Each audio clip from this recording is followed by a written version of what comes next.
अलीकडे मिळालेल्या माहितीनुसार आता BBA आणि BCA हे अभ्यासक्रम AICTE म्हणजेच all India council for technical education या संस्थेच्या अंडर चालवले जाते।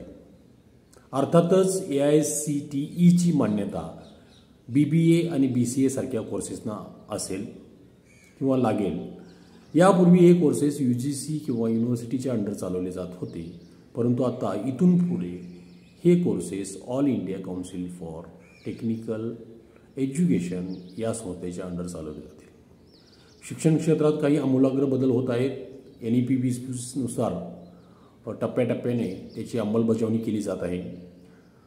त्याप्रमाणेच यामधील महत्त्वाचा बदल आणखीन एक म्हणजे 1 वर्षाचा अभ्यासक्रम जर पूर्ण केला तर त्याला UG सर्टिफिकेट मिळेल, तर 2 वर्षाचा अभ्यासक्रम पूर्ण केला तर त्याला डिप्लोमा सर्टिफिकेट, तर 3 वर्षाचा अभ्यासक्रम पूर्ण करणाऱ्याला BBA आणि 4थ्या वर्षाचा अभ्यास पूर्ण करणाऱ्याला BBA ऑनर्स आणि ऑनर्स विथ रिसर्च अशा पदव्या देण्यात येत आहेत।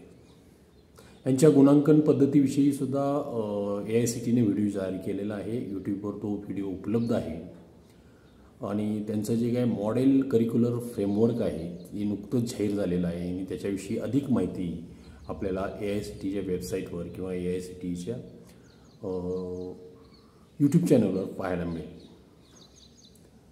तर इथून पुढे BBA आणि BCA हे AICTEच्या अंडर चालेल। जस्ट माहिती करता हा व्हिडिओ बनवलेला आहे। धन्यवाद।